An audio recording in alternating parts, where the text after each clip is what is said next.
Hi, this is Tim Campso with Action Coach of Indiana and our Business Spotlight series. The purpose is to interview local business owners and promote them on our social channels and email database as a way to give back, because we know that when every small business is strong, the economy is strong.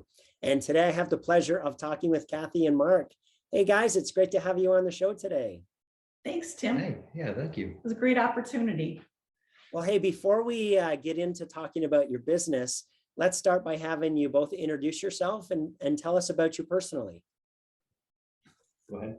Okay. Well, my name's Kathy Kipp, and I have grown up in Indiana. I've lived in Indiana my entire life. So I grew up in Northwest Indiana. I'm the youngest of four.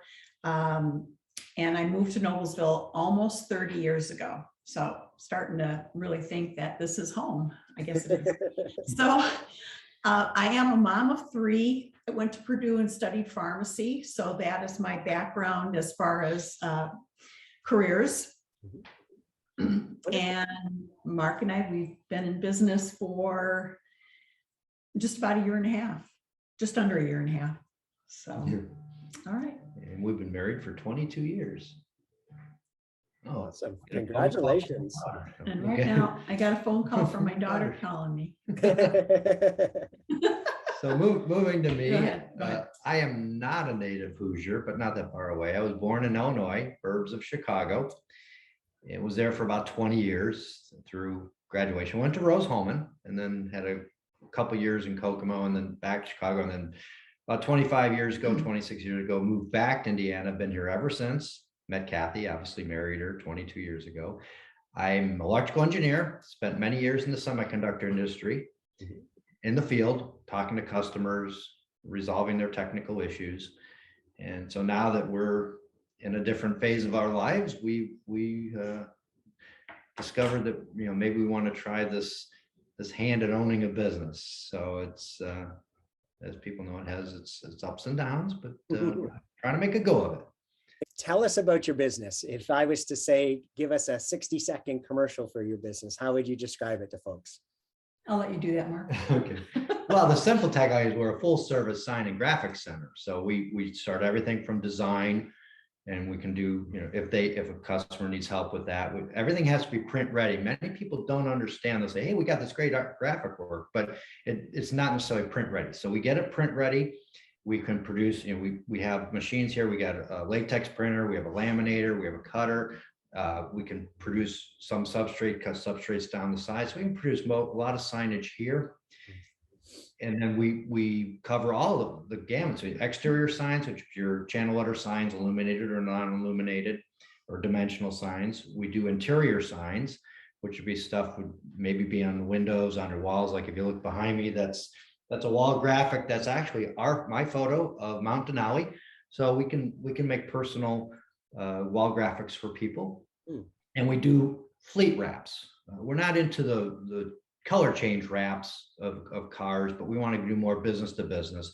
And that's the other thing too. We want to focus more on business to business, helping them guide their image through signage. And that's our other tagline. And that's what we're really trying to do. Make sure people are the customer service background of Kathy and myself. You know, Kathy hadn't come from sales. I was more customer technical support. We know that clients have a particular goal they're trying to accomplish, and we're not trying to walk over that. We're trying to augment it. We're trying to help it. Whatever solution we're coming up with needs to fit what the customer wants as far as a solution. And we think we have the right skills to make that happen. Wonderful. So tell us a little bit more about who your ideal customer is. You mentioned business to business, so I'm assuming you know, other businesses, but how else would you describe your ideal customer, or what we call a target audience? Well, it's someone that has multiple signage needs, not just a one-off. I mean, we're certainly willing to do it. Certainly some businesses, they have a big enough project that's worthwhile, but it's the repetitive business, right? The people that are always changing, say they're changing the wall graphics, or maybe in a sizable office where they're remodeling and they need new signage. We've done multiple projects where they've had maybe, you know, they've moved in a new building. They need room IDs. So we've done that, and then they go into the external sign, and then they need maybe another external sign and a lobby sign and various signs that, or maybe they want to put some frosting, like I don't know if you can, I can't see our door back there, but we've got frosted vinyl on there. It kind of look like an etched effect. So if they're trying to change the look and feel of their environment, we can help that through primarily window to or glass type vinyls. So like a hotel might want to refurbish every so often hotels like to refurbish their look inside. And so they need new wall graphics and window graphics. So that's where we come in. We like that long-term, it goes back into the guide their image. You know, the more we get to know a client and to work with them regularly, the more we understand their brand and the more we're going to augment that brand and make it look better. And then, you know, having our own graphic designer here where she can look at what they're doing and maybe add a little comments here and there from a different perspective and just throwing some ideas out, and hopefully they say, hey, that looks great, or can you do this? So it's kind of a give and take. So a customer that's used to give and take and working through a solution, not just give me an answer, let's go. It's a long-term approach, right? It's very long-term. Awesome. Because it's an investment in their business too. Yeah, very fair. So this past couple of years has been quite challenging, and we've all had to figure out ways to pivot to allow our businesses to operate during the shutdown stuff. So what's one pivot that you guys have implemented to make a difference in your business? I'm not sure pivot's the right word for us, because we signed on to do this February of 2020. So COVID hadn't quite hit yet, but 1 month later, boom, you know, we're not even open, right? We're just starting to get all the background stuff. So we didn't have any sales pre-COVID. So our first sales were August of 2020. So we don't have any pre-COVID perspective. So pivot's not the right word, but, you know, have we had to deal with COVID issues? I'm sure we have. You know, I mean, we don't know how people have pulled back, if they're coming back and engaging more. We don't know those answers yet. And there were some issues where, you know, some people probably weren't wanting to meet live as much. Kathy and I both love to meet people live. And that, for me, that was the pivot, actually, where I could go in and knock on doors and not have a mask and just introduce myself to our business and try to drum up interest and awareness of what we're doing, and we're here when you need us. And then the change was to the Zoom meetings, which of course made it more difficult, the Zoom meetings. So I was really glad and relieved when those were over. And here we are on Zoom. Right. Again, but that's okay. But we have met you live. So yeah, several times. All right, so here's an interesting question. It's been said that smart people learn from their mistakes and wise people learn from the mistakes of others. So what's a mistake that you've made along the way that you'd be willing to share so that other business owners can learn from your experience?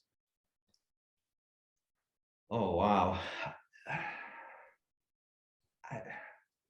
It's tough because some of it may be personal to us, but some of it could be in the realm of web marketing, but it's going to depend on what people are trying to get done with. We're not necessarily focusing on retail.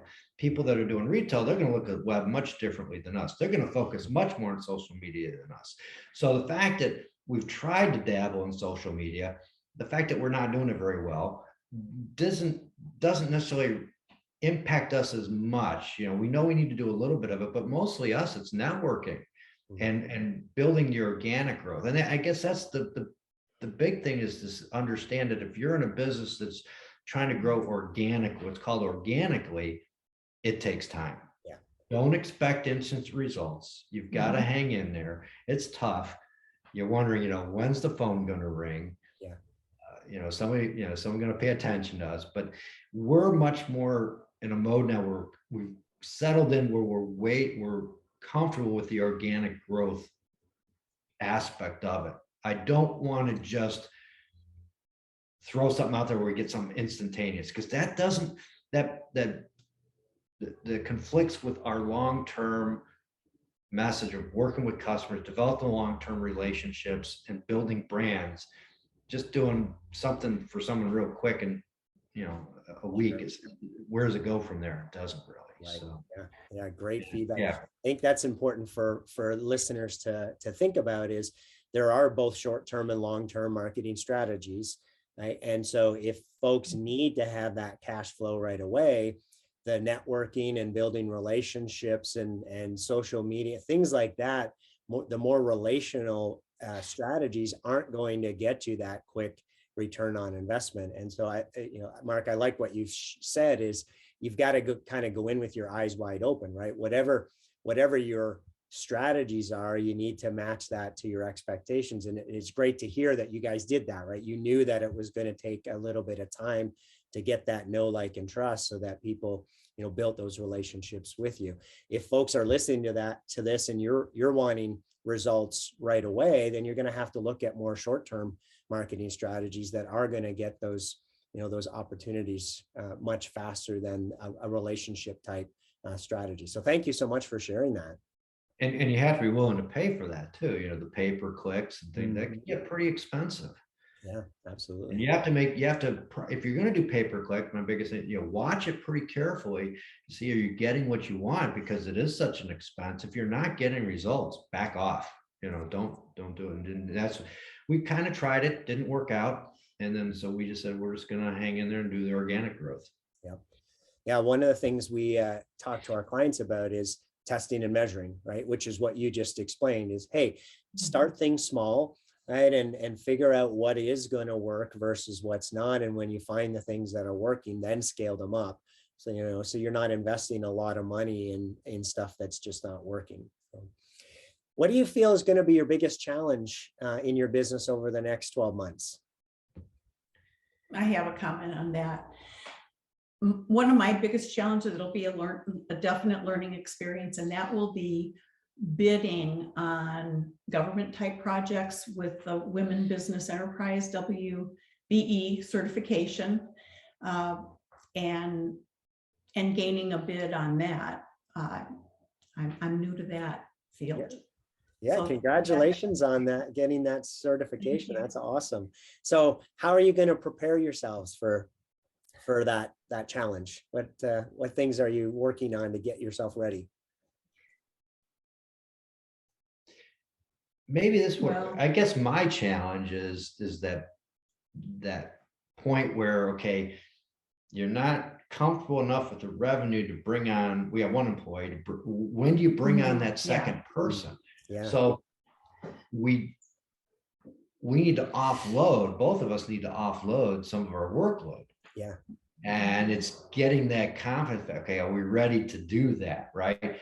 And when we are able to do that, then it frees me up to do some things, frees Kathy to do some things. So Kathy is the major person for at least reaching out, identifying these projects, creating the relationships.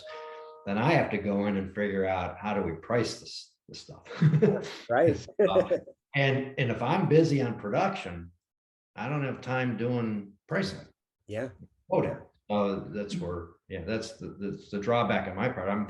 I'm wearing 12 hats. Yep. And Kathy's wearing her 12 hats, and we need someone else to pull some of those hats away from us. And your theme for your business, Tim, to build your business to work without you. Great long-term goal. It's long-term. Yes. We don't know how it's ever going to happen sometimes. We know it's the goal. It's just we're very early in the game, and sure, the light at the end of the tunnel is not there yet. I just had my coaching session with my coach this morning, and we talked about this. So one of the things that she gave me as homework is to map out what criteria has to be hit in my business to hire my next employee. And so I would share that same thought with you guys is, all right, then, is it a certain revenue level? Is it a certain number of customers? What's the goal that says, hey, I feel comfortable adding, number 2 and then number 3. And that way, right, you've got a plan in place and you're working towards that plan. So I thought that was very helpful when she shared that with me this morning, and it applies to what we were just talking about here. So second last question. So we'll have your contact information to share along with this video so that when folks are watching this, they can reach out to you. But is there anything else you want to make sure that we cover today, or any types of offers that you might be having running? Not so much offers, because we are trying to focus business to business. Depending on the type of referrals we get, sometimes we do help out the Little Wish Foundation. So depending on the referral, we will put up to 10% of that project into the Little Wish Fund. Awesome. And so that the Little Wish is to help adolescent or young cancer patients that need a little extra, they want some gifts and things like that. So the BNI chapter I belong to, that Little Wish is a big part of that chapter, and so we've tied into that. So not so much. That's a wonderful cause. It's awesome. Thank you for sharing that. Anything else before Yeah, we? so, as you said, if people want to mention it, if they see this video and say, hey, we saw the video, we would put that towards up to 10, depending on the size of the project, up to 10% into that Little Wish. Awesome.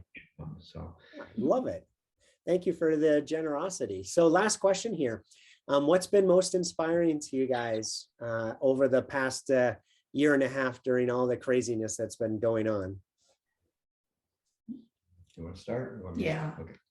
The incredible people that we have met Yes. have just been phenomenal. We would have never met them had Mark been in engineering and my being in pharmacy. Just the variety of different people that we have met that have just been so kind and want to wish us well too. So yeah, I mean, as you know, the challenges are huge trying to start this, and you can easily get down on yourself. But the people we've run into, my BNI chapter, the networking events that we've met at, just the energy that comes from those, and that's what I say, we like to meet in person. Doing that on Zoom, we probably wouldn't have gotten the same effect, right? So No. the fact we're able to meet people live, that you get that energy level going, and that I think that keeps us going. The other thing in offset is there's two aspects of the same thing. When a project gets done and you see the customer that's really satisfied, we've been fortunate, we've had some very good Google reviews, and people are really, to see them excited to see, oh, that was great. We've had a couple comments, this is better than I ever expected. Oh, that's awesome. Those That's are the uplifting. best. And Those are the to hear the best. two, our graphic designer, Victoria, when she works on a project and a client says, oh, I love that. Just to watch her smile come in, or she enlivens up. It's just knowing that we're helping her. That's part of it too. Why we got into this business, it wasn't just like, we could have just sat on the sideline and try to ride out to the sunset. Well, what are we doing for society then? Well, we're trying to help other people, not just clients, but employees, get their lives going and improve their lives. Oh, that's awesome. So that does conclude our interview. For those listening, if you are part of a business that needs sign needs, please reach out to Kathy and Mark. And not only will they do an awesome job for you, but as you heard, they will donate a percentage of those of that project to help the Little Wish Foundation. So please reach out to them. Like I said, I'll include the contact information along with this video so that you can visit their website, give them a call. Kathy and Mark, thank you so much for appearing on the show today. Appreciate the opportunity to learn a little bit more about your business, as well as you share your insights so that other businesses can learn from you. Well, thank you, Tim. Thank you, Tim. This was very kind of you to invite us. You are very welcome. Have a fantastic rest of your day. You too. Thanks.